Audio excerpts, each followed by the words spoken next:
Bonjour à tous, aujourd'hui je vous parle de la différence entre un diététicien et un nutritionniste. C'est parti!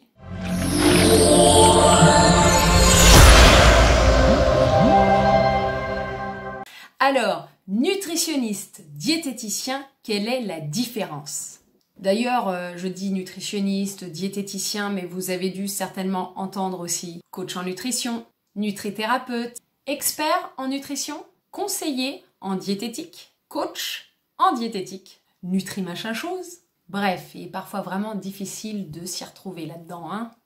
En fait, la diététique, c'est un secteur particulièrement tendance en ce moment. Alors c'est bien hein, parce que c'est porté par l'envie de bien manger et d'être en bonne santé et ça c'est un très bon point.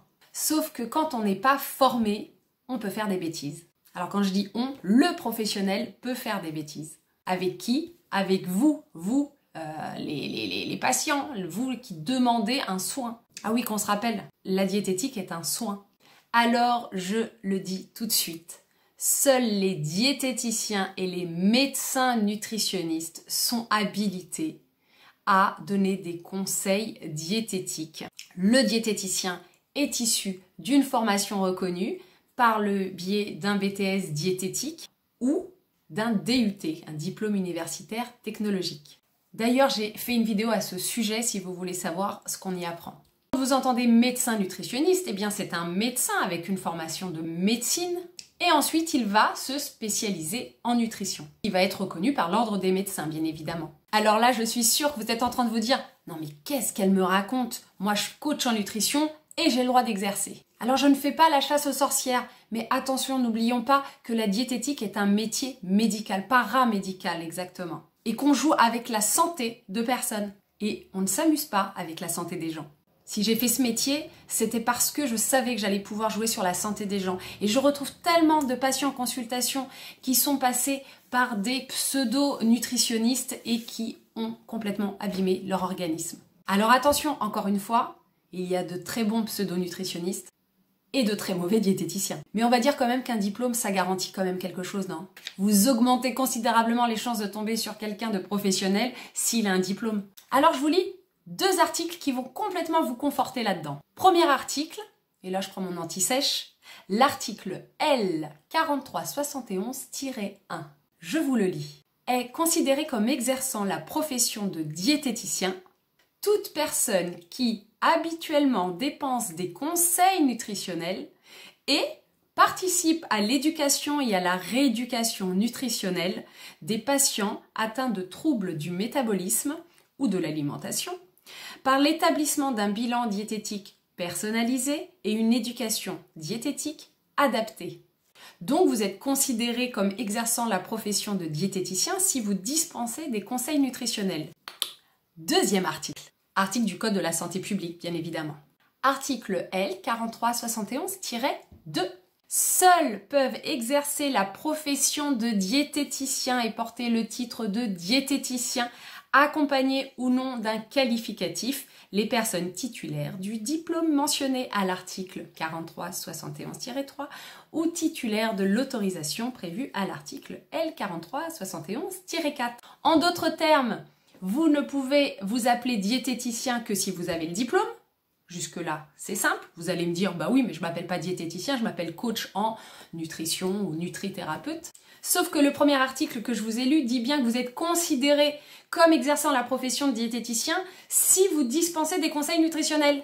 Donc, en théorie, on ne pourrait pas exercer ce métier si on n'était pas ou diététicien ou médecin nutritionniste. Là, le problème, c'est que l'État ne fait rien puisque ça rapporte des sous. Donc, je pense que ça vient de là. Bref, ce que je veux dire par là, vous, futurs patients, c'est de faire bien attention chez qui vous allez. Encore une fois, il y a aussi de très mauvais médecins nutritionnistes et de très mauvais diététiciens, c'est comme partout. Et on va retrouver des bons nutrithérapeutes, des bons coachs en nutrition, mais ça dépend pourquoi on va les voir.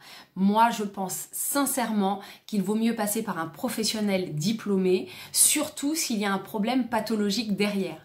Parce que là, il est certain, pour avoir vu comment étaient formés les nutrithérapeutes et autres, il y a très peu de bases physiopathologiques. Et quand bien même, nous les diététiciens, on a plus de 2 ans d'études, On peut devenir nutrithérapeute en 2 jours. Ou coach en nutrition, ou expert en nutrition, ou nutri machin chose. Donc attention, je veux juste vous mettre en garde. Maintenant, la différence entre un diététicien nutritionniste et un médecin nutritionniste, elle est vraiment sur le fait que le médecin est un médecin à la base avec une formation complémentaire en nutrition et qu'un diététicien a une formation uniquement de diététique. Mais un diététicien est diététicien nutritionniste.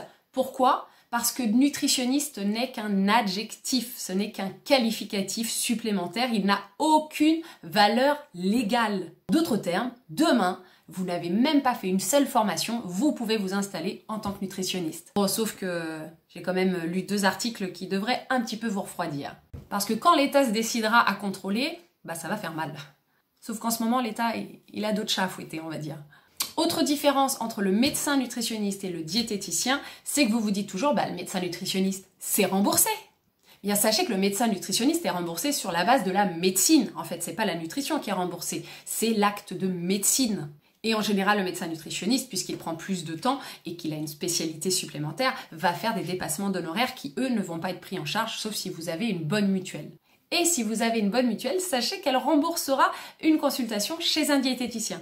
Alors forcément, moi je suis diététicienne, je vais me défendre. Les diététiciens sont en général des professionnels qui vont prendre un peu plus de temps.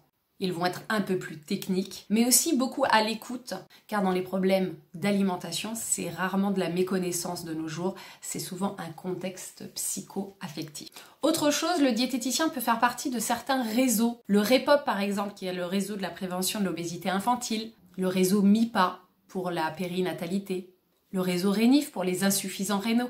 Et tous ces réseaux vont permettre à vous, patients, d'être remboursés. Donc renseignez-vous auprès de votre diététicien, savoir s'il fait partie de ce type de réseau. Bref, maintenant vous savez que, par exemple, si vous tombez sur quelqu'un qui se dit nutritionniste, il n'a pas forcément une formation complète. Voilà, j'ai tout dit, différence entre diététicien et médecin nutritionniste et surtout différence avec tous les autres termes qui existent. Je vous rappelle ce que disait Hippocrate, que ton aliment soit ton médicament, mais pas que. À bientôt.